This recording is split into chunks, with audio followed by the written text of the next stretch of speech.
Oi, gente! Agora a gente vai para a última parte do nosso conteúdo de fluidos, que trata do princípio de Arquimedes. Né? Enquanto o princípio de Pascal falava de uma variação de pressão sentida, né, por todas as partes de um fluido incompressível, o princípio de Arquimedes vai falar para a gente sobre empuxo, flutuação e peso aparente. Ok? Então vamos tentar entender do que se trata esse princípio de Arquimedes, né? E as principais aplicações desse princípio, ok? Vamos lá. Então a gente começa falando de empuxo, né? Empuxo e o princípio de Arquimedes. Vamos entender o que significa essa palavra empuxo, né? E como ele está relacionado ao princípio de Arquimedes. Então vamos lá.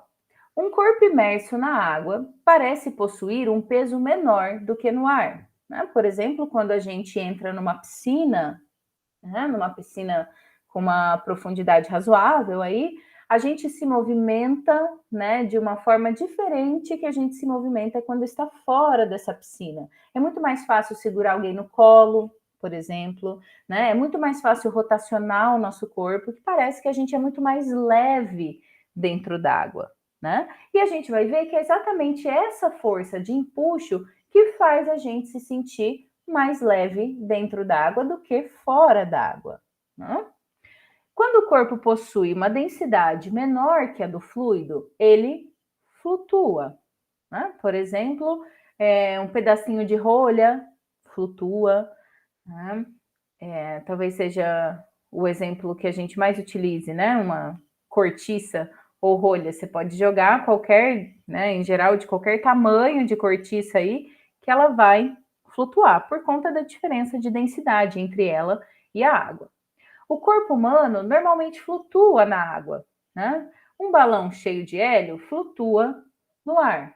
A gente sabe que a gente consegue boiar na água, né? A gente precisa de um pouquinho de técnica, mas se a gente conseguir deixar o nosso corpo retinho sobre uma piscina, né? Entra na piscina e tenta boiar, a gente consegue, por conta da diferença de densidade entre o nosso corpo e a água. Um balão de gás hélio, né? Aqueles que quando a gente enche com esse gás, eles ficam para cima, tipo aqueles balões vendidos na praça, assim, né? Aqueles balões bem coloridos que as crianças adoram, né? Em geral, são balões enchidos com gás hélio. Né? O gás hélio tem uma densidade menor do que o gás atmosférico, né? Por isso ele flutua no ar. Né? Esses são alguns exemplos de empuxo, né? Um fenômeno descrito, então, pelo princípio de Arquimedes. Vamos lá ao enunciado do princípio de Arquimedes, igual nós fizemos com o princípio de Pascal, né? A gente começa a nossa aula fazendo o enunciado desse princípio e a gente vai aos poucos tentando entender o que esse enunciado está nos dizendo. O enunciado é o seguinte: quando um corpo está parcialmente ou completamente imerso em um fluido, lembrando que fluidos podem ser líquidos ou gasosos, né? Eles só não podem ser sólidos, ok? Os fluidos têm a característica de poderem escoar, principalmente. Né? Então, quando um corpo está parcialmente ou completamente imerso em um fluido, este fluido exerce sobre o corpo uma força de baixo para cima, que é igual ao peso do volume do fluido deslocado pelo corpo. Bom, bastante coisa, né? Já sabemos aqui qual a orientação da força de empuxo, né? Mas a gente precisa ainda entender o que significa volume de fluido deslocado, né? Como que a gente vai calcular o peso do volume do fluido deslocado pelo corpo, ok? Aos pouquinhos a gente vai entender o que significa esse volume deslocado para a gente entender como calcular esse peso e então como calcular a força de empuxo. Beleza? Vamos aos poucos, né? Eu trouxe aqui um exemplo que o Halliday traz, né, para a gente entender como se comportam diferentes materiais, né, submersos no mesmo fluido. A gente vai considerar então que esse fluido em que os diferentes materiais estão imersos é água, né? Então aqui é basicamente uma piscina, uma pessoa dentro, e a gente vai ver que ela vai trocando esses materiais que estão dentro da piscina. Okay? E a gente vai observar o comportamento de cada um desses materiais. Então vamos lá. A figura mostra uma estudante em uma piscina manuseando uma sacola plástica muito fina. Então, essa sacolinha em azul aqui, é de um material muito fino, de forma que a gente pode desprezar a massa dessa sacolinha, ok? A gente está interessado que essa sacola está cheia de água. Então, o nosso interesse é essa massa de água contida nessa sacola, ok? A massa da sacola, como a gente sabe, sacolinha é muito leve. Então, perto da massa de água que ela consegue conter, né? Por exemplo, toda essa massa de água que aparece em azul mais escuro aqui é muito maior do que a massa da própria sacolinha, de modo que a gente pode desprezar a massa da sacolinha, ok? Então, é importante a gente entender que aqui, ó, dentro de uma piscina, né, cheia de água, temos uma estudante mergulhada e junto com ela uma sacolinha cheia de água, ok? Então, tem água dentro da sacolinha e água fora da sacolinha, a mesma água, beleza? A estudante observa que a sacola e a água contida nessa sacola estão em equilíbrio estático, ou seja, não tendem nem a subir nem a descer, né? Nós já vimos que o equilíbrio estático, já vimos em todas as aulas desde o comecinho, né? O que significa equilíbrio estático? Significa que essa sacola, né?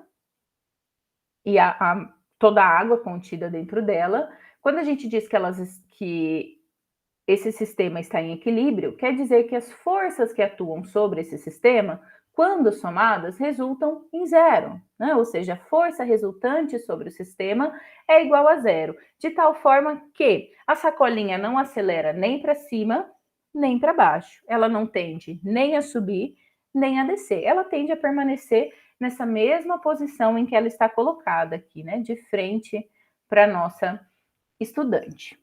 Beleza? Então é importante a gente entender que nesse primeiro caso aqui, nós temos uma situação de equilíbrio estático, né? Em que a resultante das forças é igual a zero. Beleza? Certo. Continuando. A força gravitacional, sempre vertical para baixo, né? Vou até colocar o vetorzinho. Opa, peguei o errado. Colocar um vetorzinho aqui. Força gravitacional, que a gente pode chamar de força-peso, né? Chamar aqui de FG, né? Na notação vetorial. A força gravitacional para baixo, a que a água contida na sacola está submetida, deve então ser equilibrada por uma força resultante para cima, exercida pela água que está em volta da sacola. Por que essa força gravitacional deve ser equilibrada por uma outra força, né, de mesma direção e sentido oposto? Porque a gente está assumindo que a sacola está em equilíbrio estático com relação à água da piscina. Né? Ou seja, eu não posso ter só uma força, né? Se eu tiver só a força gravitacional, a sacola vai acelerar para baixo, ela vai estar sendo puxada para baixo. Se eu tivesse uma força só para cima, né? A sacola seria puxada para cima por essa força. Então, para que a sacola permaneça em equilíbrio, na mesma posição em que ela está, eu preciso que essa força gravitacional aqui, que age, né, sobre toda a massa de água contida na sacola, seja equilibrada por uma outra força. Como que eu vou equilibrar, né? Qual a orientação dessa outra força? Tem que ser também uma força vertical, né? No sentido oposto ao da força gravitacional. Então, tem que ser uma força vertical para cima, né? E de mesmo módulo da força gravitacional, né? Se elas tiverem módulos diferentes, a sacola vai acelerar para cima ou para baixo, certo? Essa força resultante para cima é que nós chamamos de força de empuxo. Essa força que equilibra a força gravitacional desses corpos, né? Imersos aqui em fluidos. A gente vai chamar a força de empuxo, então, de FE, né? Nesse sentido, o módulo da força de empuxo, como eu disse, tem que ser igual ao módulo da força gravitacional, né? Essas duas forças têm mesma direção vertical, né? Porém, uma no sentido positivo e a outra no sentido negativo, beleza? Então, a gente vai ver basicamente isso aqui, ó. A força de empuxo tem o mesmo módulo da força gravitacional. Vamos aos poucos. Essa força de empuxo existe porque a pressão da água que envolve a sacola aumenta com a profundidade, né? Ou seja, os vetores aqui, né, das forças aplicadas sobre a área da sacolinha, eles são menores aqui em cima e maiores aqui embaixo, né? Porque aqui em cima eu tenho uma certa profundidade, aqui embaixo eu tenho uma profundidade um pouquinho maior. Se eu aumento a profundidade, eu aumento a pressão, né? Lembra da nossa aula lá de fluidos em repouso. Assim, a pressão na parte inferior da sacola, né? Essa pressão aqui da metade para baixo, é maior do que a pressão na parte superior. Isso a gente consegue enxergar pelo tamanho dos vetores aqui, né? Que são bem diferentes. O que equivale a dizer que as forças a que a sacola está submetida devido à pressão são maiores na parte inferior da sacola do que na parte superior da sacola, certo? Na figura A, essa figurinha aqui, estão representadas algumas dessas forças. O espaço ocupado pela sacola foi deixado vazio. Então, esse é o mesmo recorte aqui, né, da sacola azul escura da outra figura, né? Então, percebam, aqui está a sacola azul escura, aqui ela foi recortada, né, para a gente enxergar apenas os vetores que estão atuando sobre ela. Né? Então, eu tenho aqui forças menores na parte superior, né, de menor intensidade na parte de cima da sacola e de maior intensidade na parte de baixo da sacola, ok?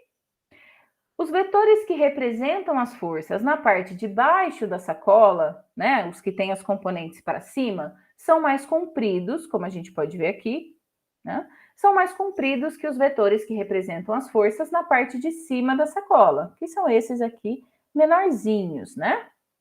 Deixa eu voltar e pegar minha ponteira de novo. Quando somamos vetorialmente todas as forças exercidas pela água sobre a sacola, as componentes horizontais se cancelam, né, horizontalmente. E a soma das componentes verticais é o empuxo FE, né, força de empuxo, que age sobre a sacola. A força FE está representada à direita da figura. Então, nós tínhamos força gravitacional vertical para baixo, né? Lembrando que, independente da situação, a força gravitacional é sempre, sempre, sempre vertical para baixo, né? Porque ela acontece por conta da aceleração gravitacional, né? Aceleração gravitacional e força gravitacional estão diretamente relacionadas, e a gente sabe que a força gravitacional é uma força de atração, né, entre qualquer corpo que possua massa e que esteja sobre a superfície da Terra, aqui ou próximo dela, e o centro da Terra. Né? Então, a gente é sempre puxado na direção e no sentido do centro da Terra. Né? Então, é sempre vertical para baixo, ok? Independente de como está montada a nossa estrutura, de como está posicionado o nosso sistema. A força gravitacional vai ser sempre vertical para baixo, ok? Só um asterisco aqui para a gente lembrar disso. Então, nós tínhamos força gravitacional vertical para baixo, e aqui aparece, então, a força de empuxo, né, vertical para cima, que acaba por equilibrar essa força gravitacional, fazendo com que aquela sacola cheia de água permaneça em equilíbrio estático, ok? Então, só para a gente entender aqui, essa força de empuxo aparece não porque existe uma força gravitacional, mas sim porque a água que está fora da sacola faz pressão sobre a água que está dentro da sacola, né? Lembrando que é pressão? Força por área de contato. Então, são forças que atuam sobre a área de contato, a área de superfície dessa sacola, né? E a relação entre força e área é exatamente essa pressão sentida pela sacola, ok? Então, a soma das componentes verticais dessa sacolinha, né, que vão ser aqui maiores, né, aqui embaixo do que aqui em cima, é que tem como resultante a força de empuxo. Né? Professora, por que mesmo que nós temos forças menos intensas em cima e mais intensas na parte de baixo da sacola? Pelo simples fato que a parte de cima da sacola está a uma certa profundidade e a parte de baixo está a outra profundidade. Né? Quanto maior a profundidade, maior a pressão exercida. Né? Então, nós temos mais pressão aqui embaixo do que aqui em cima. Por isso, temos uma resultante, né, que é vertical para cima. Ok? Então, já vimos duas forças aqui: força gravitacional e força de empuxo. Ok? Vamos lá, segue a linha. Né? Como a sacola de água está em equilíbrio estático, o módulo da força de empuxo é igual ao módulo da força gravitacional que age sobre a sacola com água. Certo? Isso nós vimos ali no comecinho. De tal forma que força de empuxo, né, o módulo da força de empuxo, é igual ao módulo da força gravitacional. E nós conseguimos, a partir disso, definir uma equação para a força de empuxo. Equação número 9. Né? Percebam que essa é uma equação que não está numa notação vetorial. Ok? A gente está interessado aqui no módulo da força de empuxo. Qual é essa equação e o que ela relaciona? Aqui eu tenho módulo da força de empuxo é igual mF vezes G. Quem é mF e quem é G? mF vai ser a massa do fluido, por isso esse Fzinho aqui, né?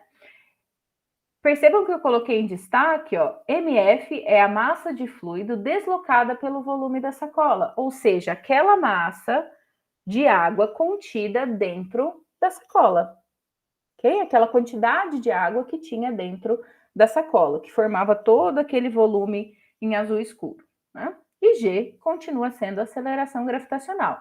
Só para a gente lembrar, o módulo da aceleração gravitacional G é 9. Ui, ficou curtinha essa perna aqui, vamos aumentar.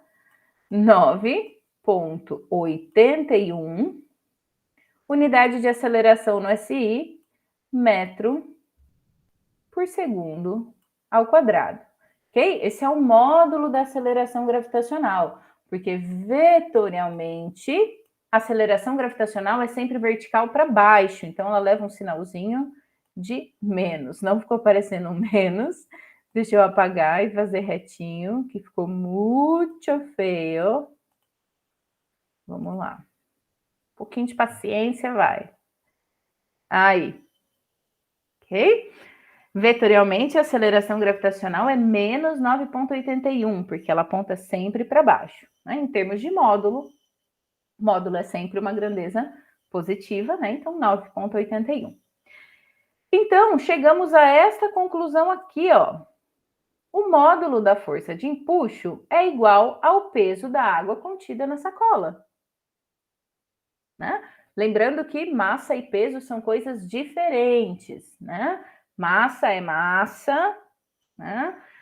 Peso é a massa vezes a aceleração gravitacional, certo? P igual a mg, né? Ou força gravitacional igual a mg. Então, a força de empuxo vai ter como módulo o mesmo módulo do peso da água contida na sacola, né? Toda aquela massa de água vezes a aceleração gravitacional, ok? Então, a força de empuxo vai ter sempre a ver com essa massa de fluido, né? Essa massa de líquido ou de gás deslocado pelo volume, ok? Vamos entender o que é isso. Trocando, como que a gente vai fazer para entender isso? A gente vai substituir aquela massa de água por dois materiais diferentes. Uma pedra, que é muito mais densa do que a água, e por um pedaço de madeira, que é menos densa do que a água.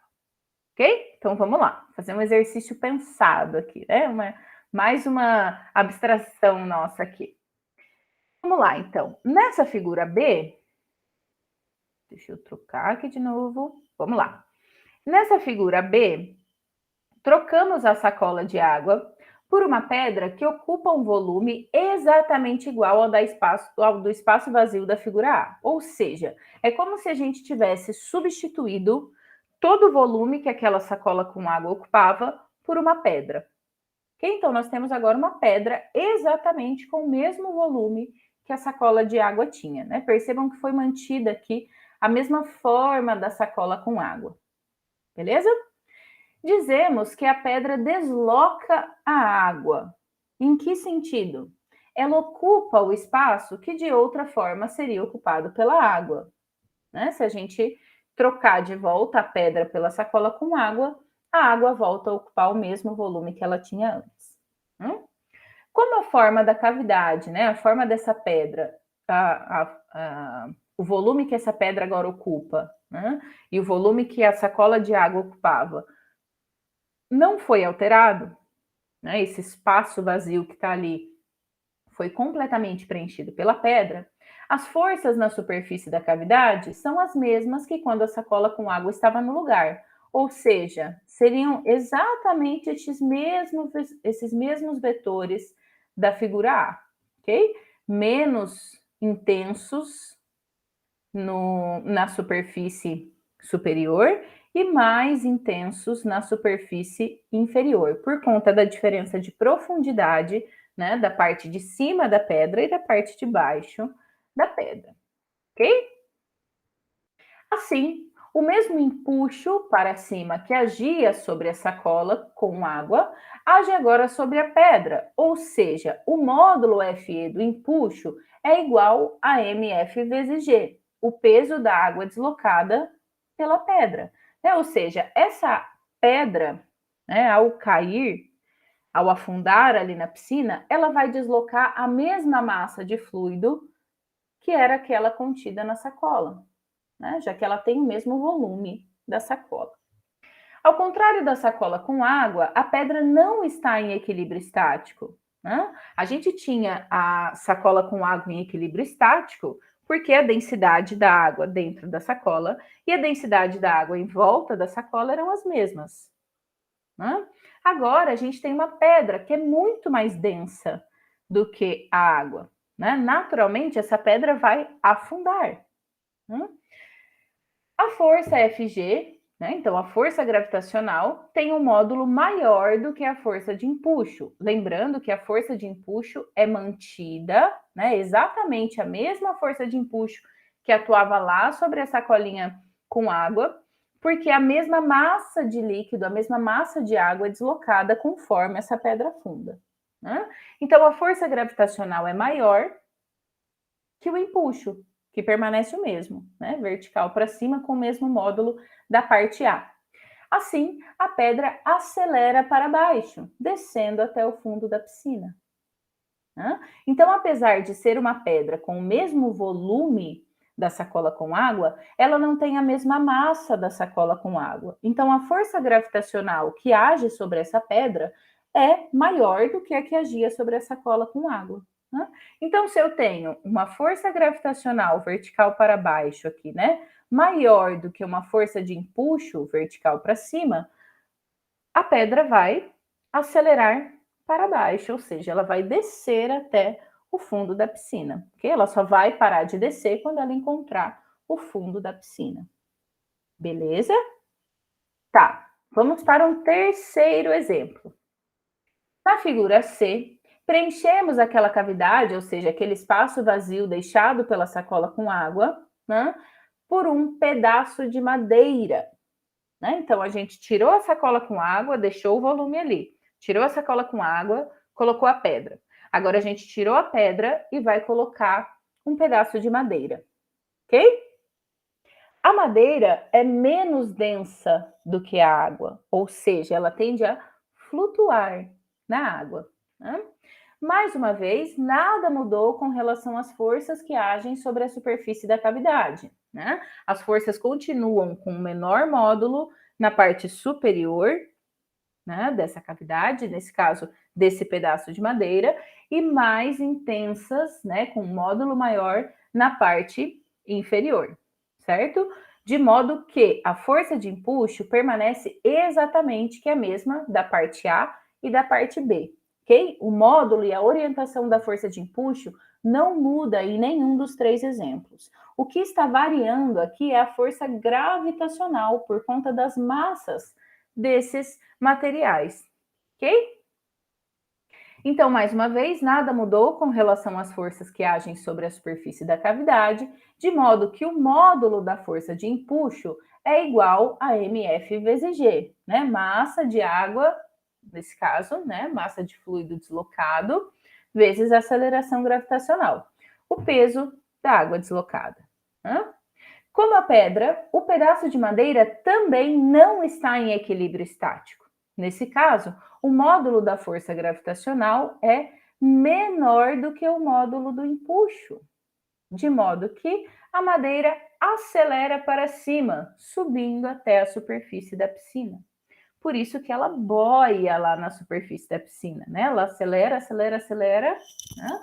Continua subindo até que acaba o fluido, né? Ou seja, até que ela chegue à superfície da piscina. Ok?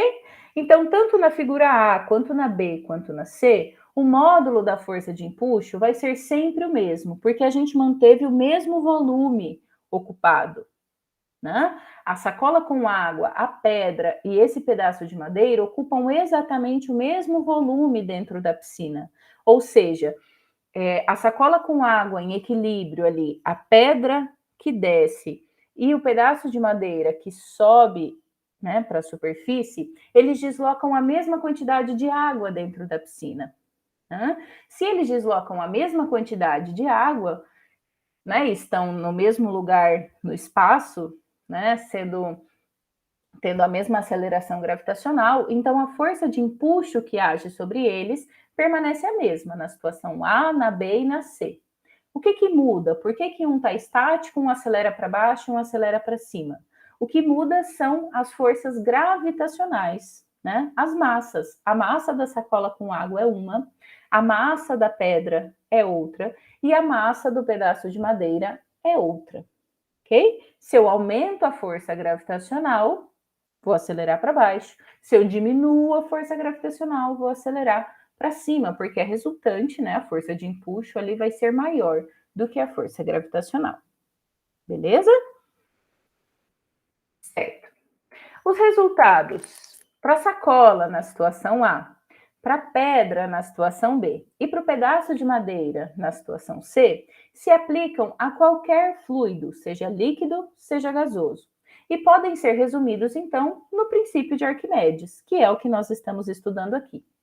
Quando um corpo está totalmente ou parcialmente submerso em um fluido, uma força de empuxo, que a gente está chamando de Fe, exercida pelo fluido, age sobre o corpo.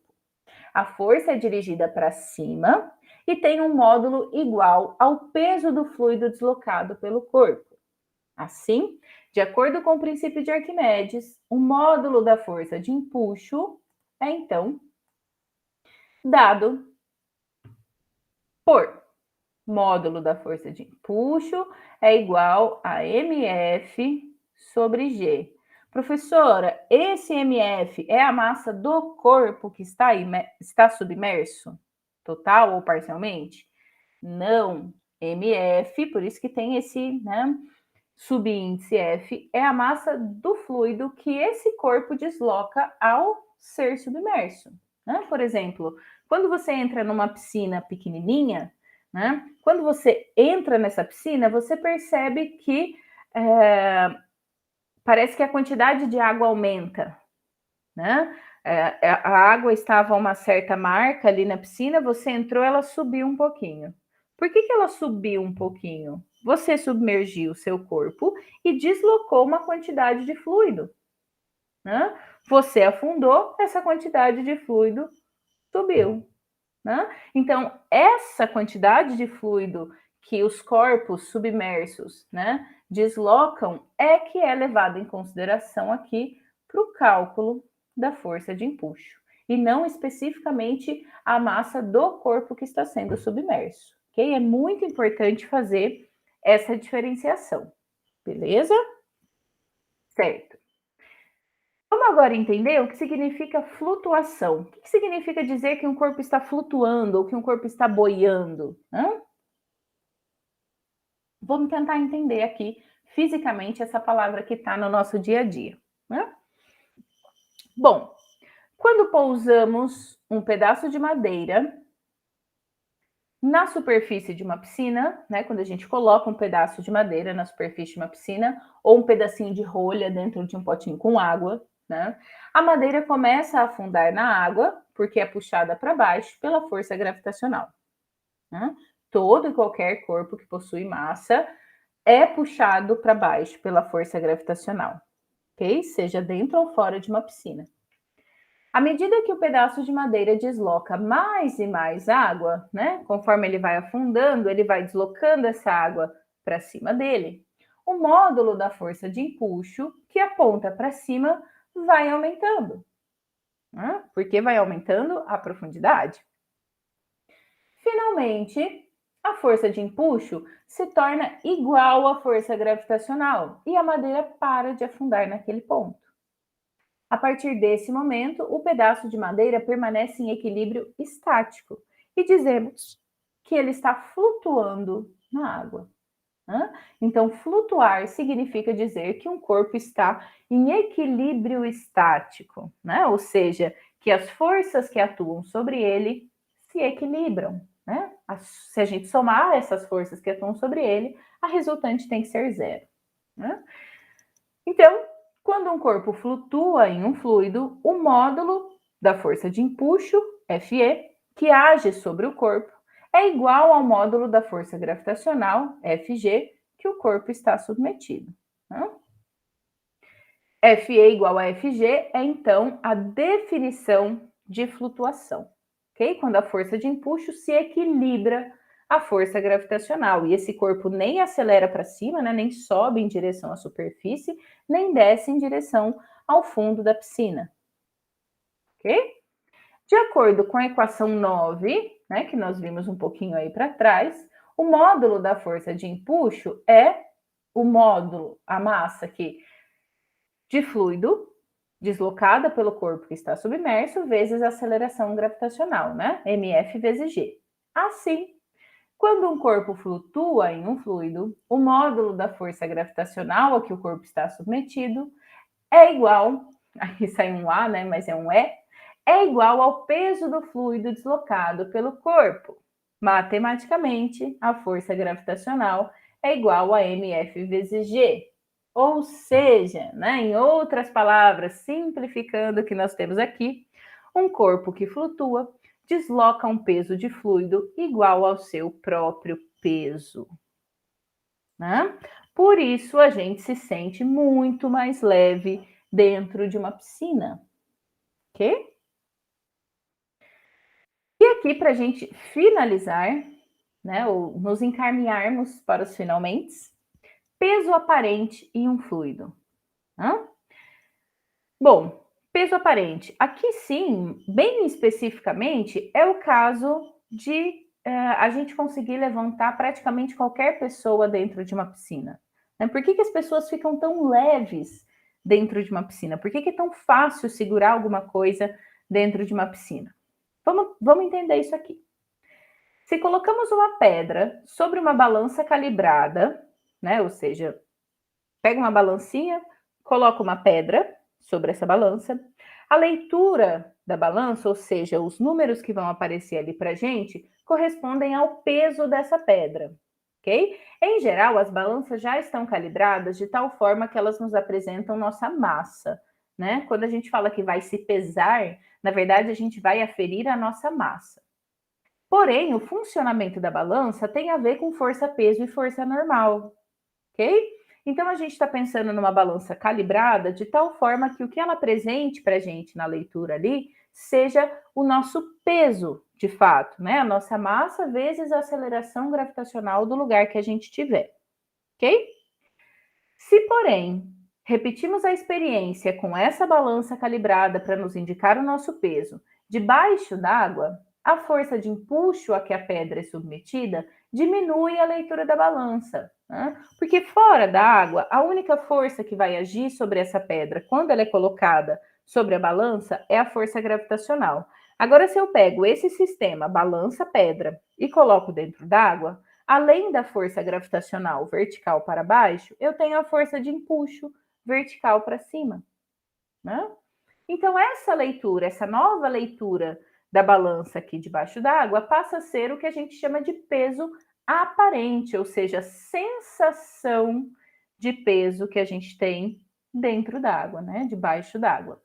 O peso aparente de um corpo está relacionado ao seu peso real e à força de empuxo, né? De que forma eles estão relacionados? O peso aparente, ou seja, o peso que eu acho que eu tenho debaixo d'água, é igual ao meu peso real, aquele, né, que a força gravitacional me indica, menos o módulo da força de empuxo. Por quê? Tem uma força para baixo e uma força para cima. Então, vai ser o meu peso real, que é dado aqui pela força gravitacional, menos o módulo da força de empuxo, que está voltado ali para cima, né? Matematicamente, a gente pode dizer que PAP, aqui o peso aparente de um corpo que está submerso, né, debaixo d'água, é igual ao peso real desse corpo menos a força de empuxo. Beleza? Facinho, tranquilinho, né? Agora vamos relacionar os dois casos que nós vimos: peso aparente de um fluido e flutuação de um corpo, né? O peso aparente, que é a sensação que nós temos quando estamos submersos, né? E a flutuação, que é quando a gente entra em equilíbrio estático, né? A nossa força gravitacional se equilibra à força de empuxo que a água faz sobre o nosso corpo dentro da piscina, por exemplo. O módulo da força de empuxo a que está sujeito um corpo que flutua é igual ao peso do corpo. Isso nós acabamos de ver 2 slides para trás, né? A equação do peso aparente nos diz, portanto, que um corpo que flutua tem um peso aparente igual a zero, né? Quando você está flutuando, é como se você não sentisse que você pesa, né? É como se você sentisse que o seu peso é zero. O corpo produziria uma leitura zero ao ser pesado em uma balança calibrada. E aqui um exemplo que o Halliday traz, que quando os astronautas se preparam para realizar uma tarefa complexa no espaço, eles usam uma piscina para praticar, pois na água seu peso aparente é nulo, a mesma sensação que ele teria no espaço, a sensação de gravidade zero, né? O mais próximo que a gente consegue chegar da sensação de gravidade zero que os astronautas sentem é flutuar sobre a água. Ok? Tranquilo? Facinho também, né? Então, aqui, esse conteúdo de fluidos acaba nos trazendo muitas informações sobre situações que a gente passa no nosso dia a dia, né? Muito mais fácil de entender agora por que a gente se sente mais leve dentro de uma piscina e por que a gente praticamente não sente o nosso peso enquanto estamos flutuando sobre a superfície de uma piscina. Beleza? Fechamos o conteúdo de fluidos com essa aula de princípio de Arquimedes e na sequência a gente vai começar o conteúdo de termodinâmica, ok? Vejo vocês daqui uns diazinhos.